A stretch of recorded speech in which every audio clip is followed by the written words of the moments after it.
to Colombian Influence. We are on chapter 16. I've been saying it for like the last 5 chapters that we're almost done, and now we are officially on the last one. What a journey it's been. I cannot believe it. What the heck? That went fast, kind of.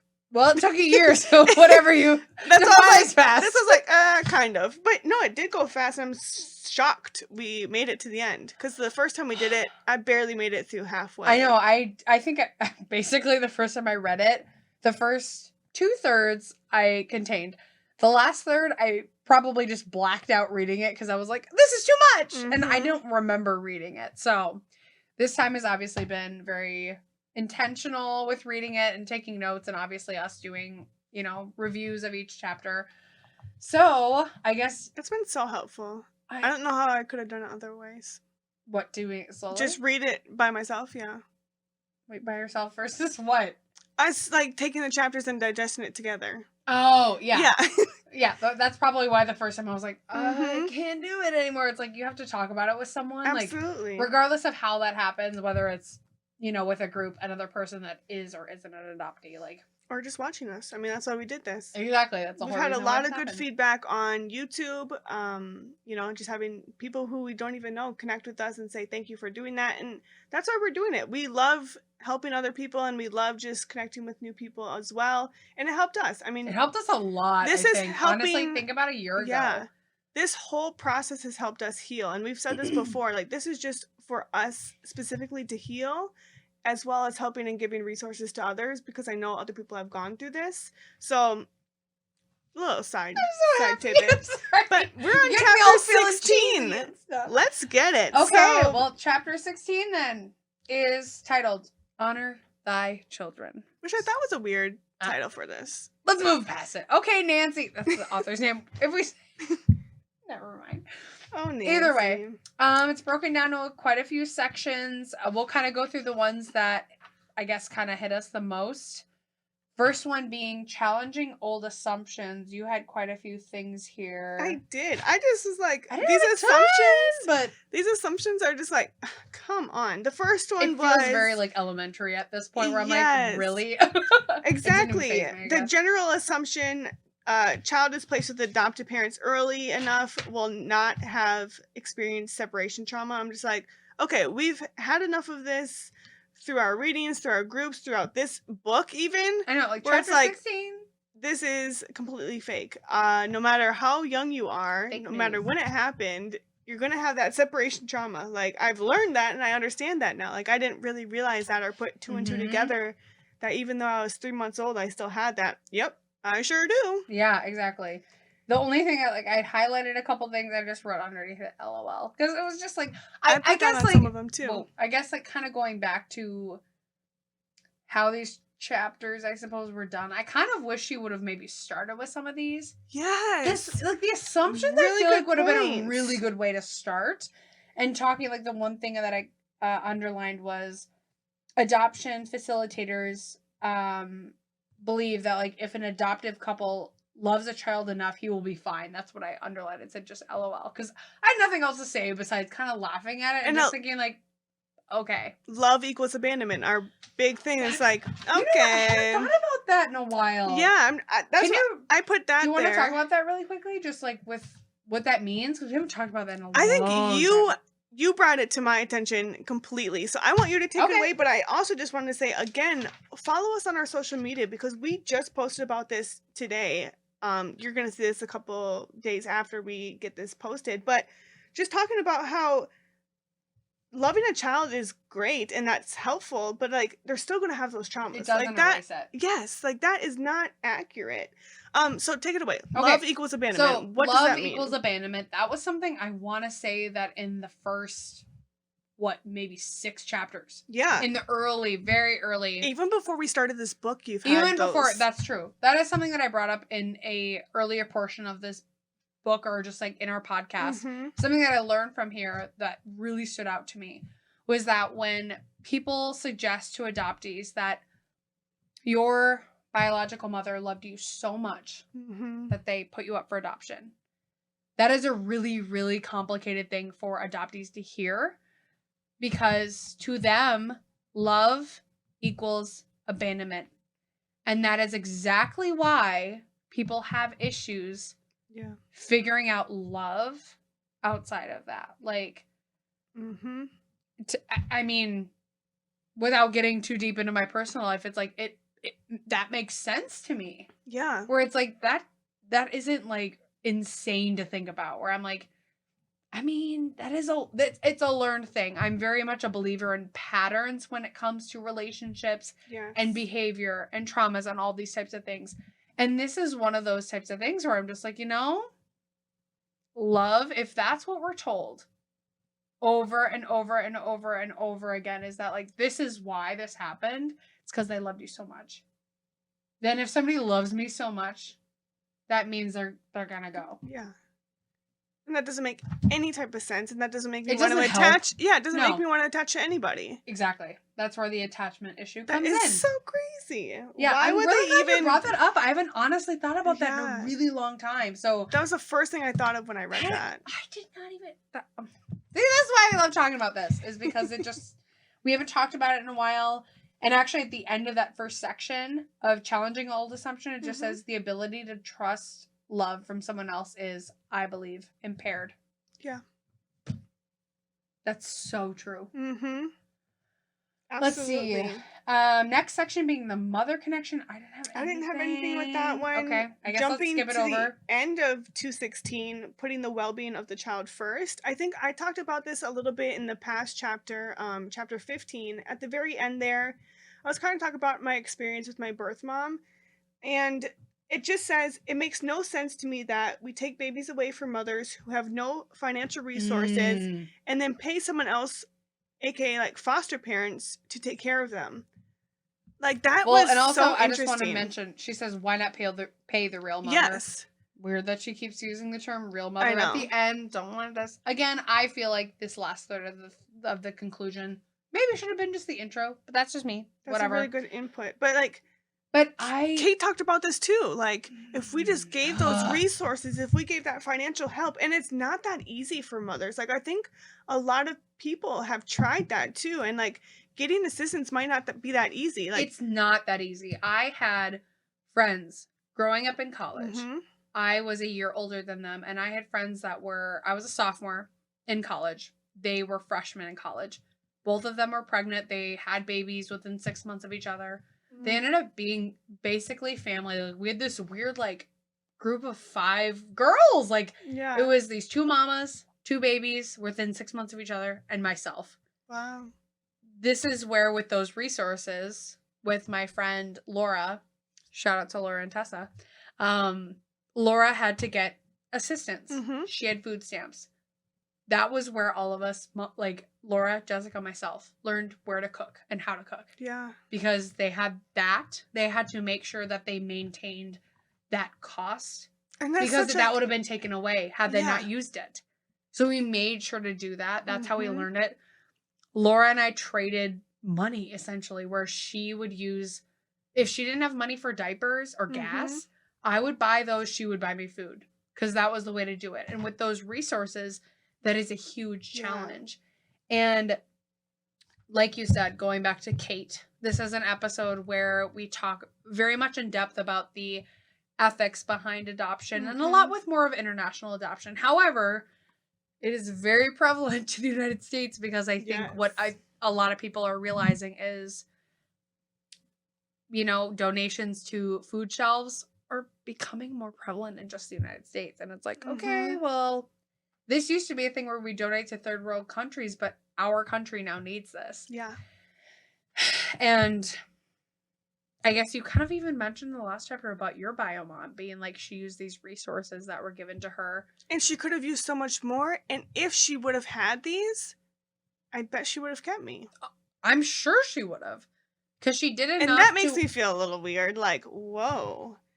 Isn't it weird that, like, I mean, it's that's all she needed? I mean, it's something that she can't get. Yeah. And it's because of just like how people view what's important. Yeah. And it's really discouraging. And it's just because. And getting on that, like it talked about that in that next part, like it's humiliating for people to like say, I need help. I am needing, just to get on welfare for a couple years to get me on the right track because maybe this wasn't exactly what I had planned. Mm-hmm. But it's just like, I don't know. I just really thought about my birth mom and just like, wow, like, again, what would my life be if that was the case? Because even if she had that assistance, it would still be a struggle. Mm-hmm. Yeah, it's just very interesting. Mm-hmm.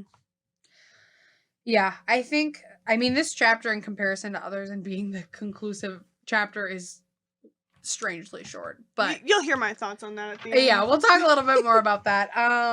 Let's see. But we're jumping down, I think, to the last couple sections, like the future of adoption. I had a couple things on that. Yeah, what did you think about that?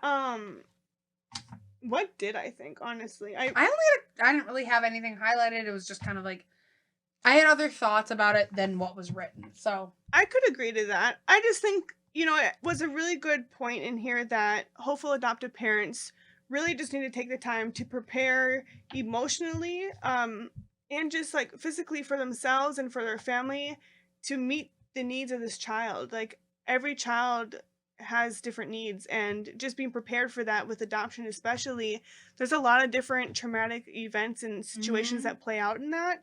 And so being prepared is like a thing that we've talked about a lot, and a thing that I think a lot of hopeful adoptive parents need to continue to, understand, because I think that's a section and a part of adoption that they just overlook. Yeah, I think a lot of the adoption, especially in our life, or I guess in our generation, we're probably not in the generation where people are like, I didn't know I was adopted till this years old or whatever. Right. That's rare. Yeah. So that's good. But I think a lot of parents, and not necessarily ours at all, but from what I've seen again on these adoption support groups on Facebook, it's like their parents viewed it as like really very seriously just an alternative to what they've already done, or what if they've already had a bio child or having a child, period. Yes. It's like it's the same to them, and it's really not. And I think there does need to be more awareness with that. Absolutely. And that's kind of the only thing I took out of that. And the next one, like lowering expectations, we've talked about this again quite a bit. I think it makes sense. It's kind of the conclusion, wrapping certain things that we've talked about up. But this was just like trust builds very slowly after this type of separation with adoptees that they experience. So I think just giving that, patience with that, and just understanding that it's difficult to accept. And so, just understanding that it's going to take time for the adoptee to trust, and they may never fully trust. So yeah, I think that was an interesting topic on that, lowering expectations. But again, not much that really like stuck out to me. It was like, ooh, that was validating. I think the only thing that I wish was a little bit, and this is only sticking out to me now, is changing expectations versus lowering. I feel like that ooh, I love that. That vocabulary is kind of diminishing for us as adoptees, because like I am realizing, and we'll talk about this a little bit more at the end of the chapter, just as an overall like how I felt about the whole book. But I just feel like that is very like diminishing of our character and our experiences. And it's like, I have no problem with, and I think a lot of adoptees that have kind of done more work as far as coming out of the fog have no problem with the fact that we are deep people. Yes. We have a lot that we have thought about that is just conceptualized, like, and felt.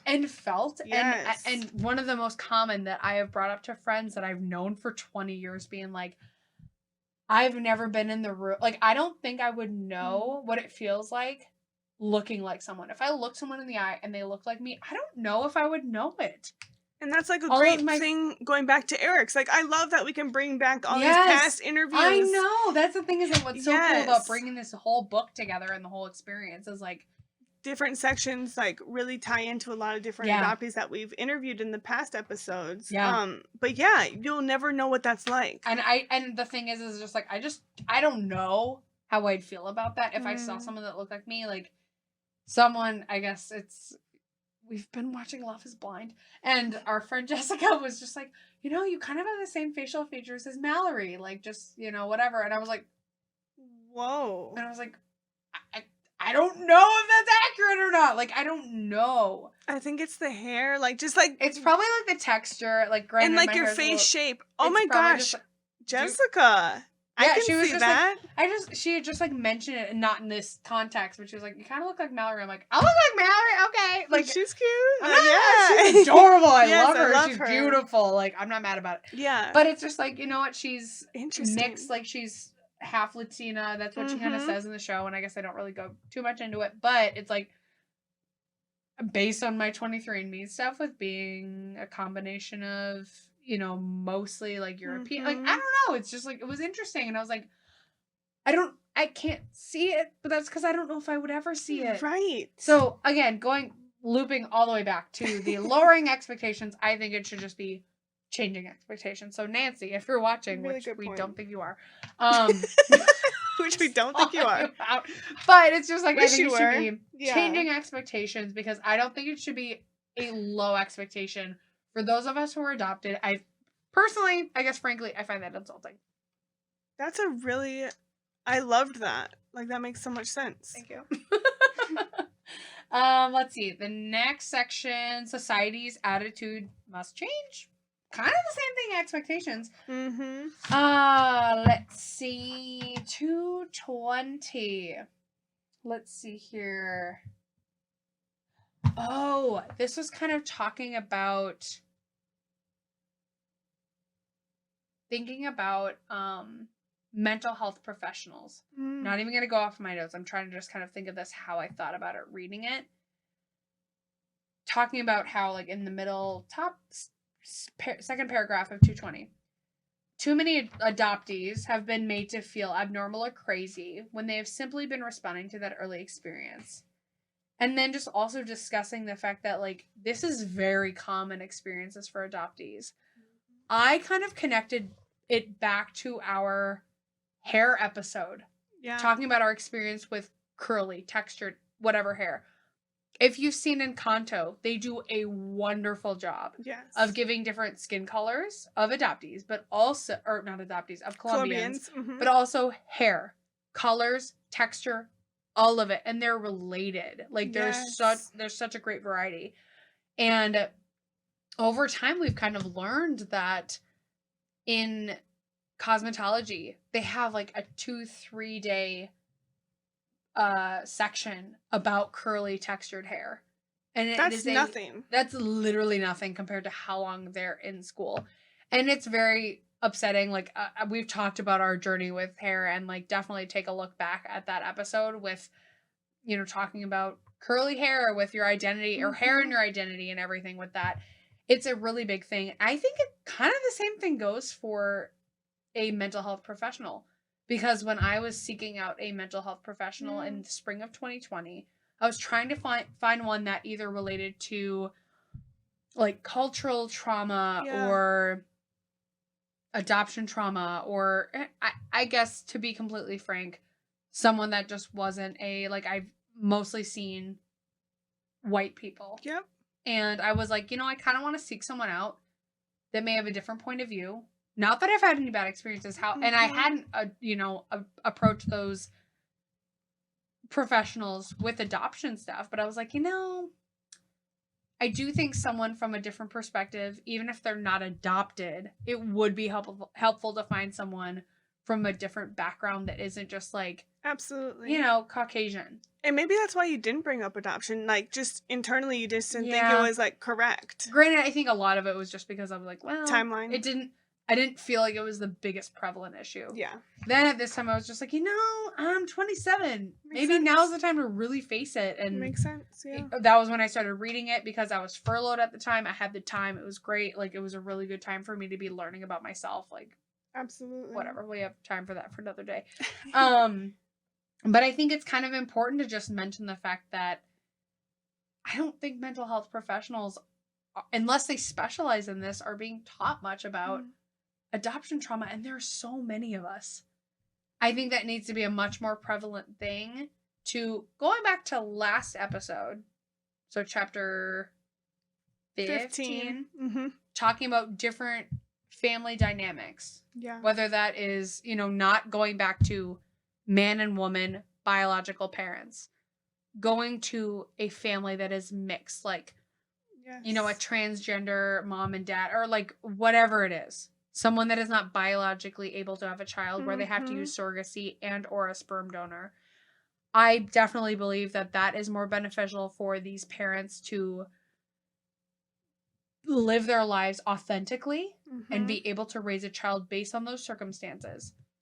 Having these circumstances where you can tie that into it, and having these mental health professionals be able to adhere to that and be able to like cater to that and provide that comfort. It's huge. And I hope that continues to grow. I do. It's going to be needed. I think we're at a good spot where maybe that's more hopeful and that's maybe more possible. I don't know. Yeah. That's just kind of where... That was a tangent. I'm so sorry. But it was worth it. I don't know. I just think we love tangents. We do. I guess we do. We do love tangents. But yeah, that's just kind of where that made me land on that. It's a really good point. I honestly, like, if I'm going to be super blunt, I had nothing else. I didn't really have that much else. The only thing was on the last page 222. You're going to say what I wanted to say. Probably. So go for it. We always do. We do. If we are going to put children first, we are going to have to face with courage and determination the truths about how our decisions impact these children. No matter how difficult and painful it may be, acknowledging our vulnerabilities, limitations, and dealing with adoption is just huge. And I think that was a really good point. Just a great way to end it. Yeah. I do think that was 10 out of 10, Nancy. Good job. We don't necessarily always agree, but like, we're done. We just like close the book. I know, like that was the last time I'm gonna close it, and like it's done. And I think I think this would be something that would be really interesting to revisit, because I revisited it within 2 years. Well, I guess technically a year. Yeah. But I think it'd be interesting to revisit this, and it's so funny because it looks so, it's like wear and tear. There is highlighting. There is pen marks everywhere in here. I think it'd be really interesting to revisit in 5 years and see where I'm at and just like see what different things hit me. But right now, it's just like we're finishing this up, I guess, overall. I guess we usually talk about like, how does this make us feel? Take it over. Like, I loved your point of view, and I want them to hear it. Okay. I'm and down. then I'm going to jump in after that. But Okay. like, I loved it. All right. Well, I'm just going to kind of read what I wrote down when I first initially read this. So in the book overall, in just this last chapter, just talking about people being fit to be parents, talking about selfishness. Which is it? Like being parents or being not, or like, you know, having that ability to biologically have children, all that stuff. Is someone selfish for not wanting kids, or are they selfish for having them and not having resources, or a society that supports it, even when they condemn abortion or sex ed or free birth control? Like, there are so many things that I think there needs to be just a decision. Overall in the book, I think it was a really good conclusion. Nancy You thought Verrier, it was a good conclusion. I don't agree with that, but go for it. Okay. Keep going, Well, keep going. I think just this last chapter was a decent conclusion. She lost me a little while, and I understand why some adoptees read this and feel a little salty, because yes, I agreed with that. When we were working through it, people were like, "Why are you reading this?" We're like, "What?" But now we're at the end of it, and I'm like, "Oh, okay, that makes sense." But I feel like this last chapter and then conclusion, she generally redeems herself. At least that's my opinion. I agree with the part I agreed with was mostly like she lost me in the last couple bits. Yeah. Like, I agree, you know, like the last part, I would say part 3 and 4 were just hard for me to connect with. And like, I guess with that's that, true. We usually have something, but we didn't have anything. yeah, and with that, it was just kind of like, okay, like I get where she's coming from, but at some points I'm just like, Nancy, like you shouldn't even be saying this at all. Like, why are you even coming for this part? Which, like, you shouldn't have a say on that. I don't necessarily say it was like in this specific chapter. Are you going down to the book overall? No. Oh, okay. Just like this part, and kind of like agreeing with what you were saying. Like, this was a good conclusion, but I'm like, it was okay. This chapter is just brief in my eyes. Yeah. And like, I personally felt like it was a bad way to end. Like, I felt like I was left up in the air. Like, what now? Let's loop back a little bit as far as these chapters and these discussion questions, First one being, as an adoptee, what do you hope for the future of adoption? That's a complex I question. know, that is a very complex Woo! question. I think everybody kind of knows where I'm at, where it's just like, I think there should be more prevention to make sure there aren't more kids in the foster and adoption system. Yes. I don't think it's rocket science, but whatever. Mm-hmm. Any other And I think additional? just the biggest thing for me is more resources, and I think our generation is doing an amazing job, and I don't think that's ever Awareness gonna is- stop. Yeah, I Like think we're us as an adult going- adoptees yeah. are just rocking it, and like shout out to everyone who is doing different platforms. We have connected with so many people in the community giving different inputs, and we love that, and we love being a part of that. I think that's huge, and just having those resources for people and younger kids growing up Yep. to be able to just connect and have that. But other than that, I totally Mhm. agree with like future of adoption portion and like the business portion. Like there's a lot of work. Yeah, I agree. And I guess as far as the book overall, Well, before you go to that, like looking back on what you learned throughout this whole book, what do you wish you would have done differently in your life growing up as an adoptee? I suppose for me, it's kind of more of like, what's going on now I wish would have been accessible when we were kids, which I don't think that there's no changing that. No. I do think there is a lot of power in how our generation's parents, as adoptive parents, are learning more. And I think parents, although overall, in general, are always doing the best they can. And I don't want to discredit that ever. Yeah. There is, and I've learned this from this book and just my own journey, there is a lot of power in apology and just saying it. Yes. There's no asking things to change, but apology can hold a lot of weight. And I think a lot of adoptees feel as though parents are withholding that and just like they're ashamed of it, which is fair. But that's something that overall in my mental health journey has been so like, get rid of the pride. Yeah. Just apologize. That's It's not such an going to ruin interesting you. view. Yeah. Once you start apologizing and learning these things, it becomes easier. Let it become easier. It's just like, that's where I think is something overall in general, as well as, I don't know, there's a couple things, like just cultural stuff, but it's like, it would have been very different. It really depends on when you grew up. We grew up in a time when technology hadn't taken over like it has now.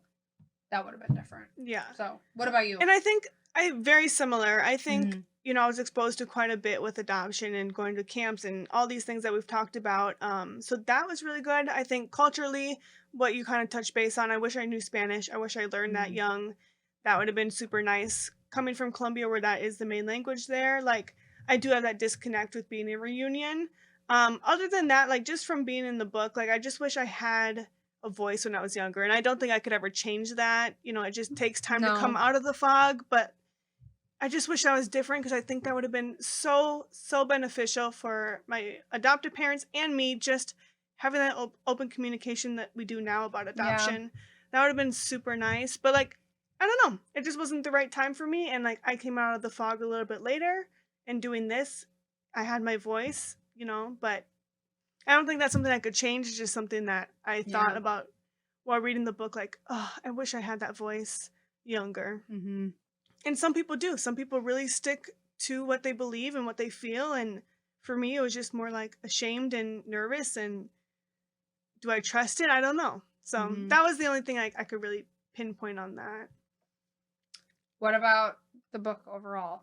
Thoughts on finishing the book? I just could not believe we're here. First of all, I wanted to just say, like, I'm so proud of us because this is amazing. Yes, like this is another portion of our podcast as a whole, but starting this book, it was like kind of daunting.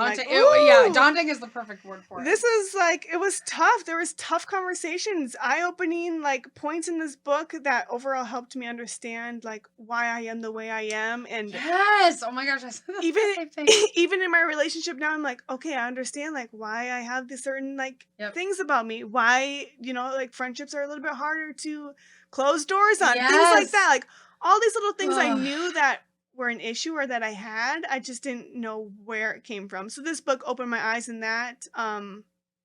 Again, in the beginning of the book, I felt very validated by a lot of my feelings that I felt throughout my entire life.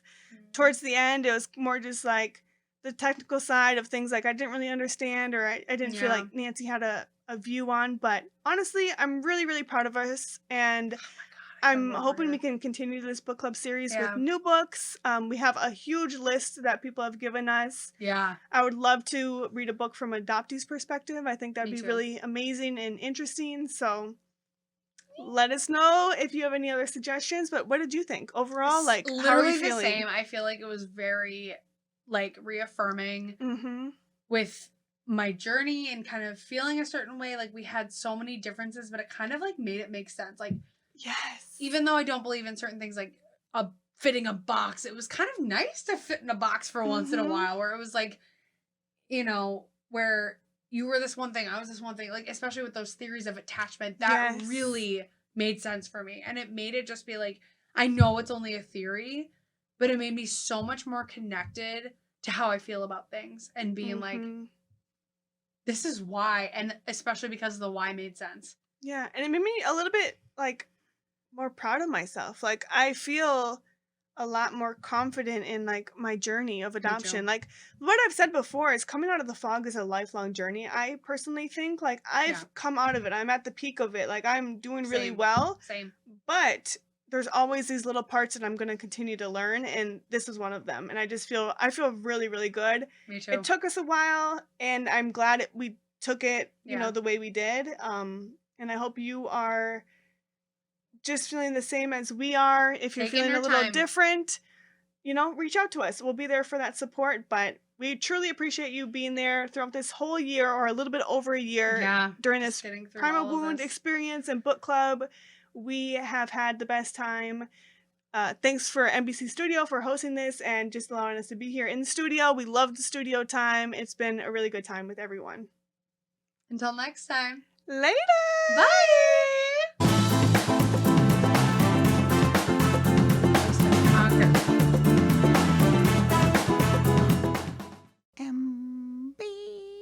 NBC. No relation to NBC.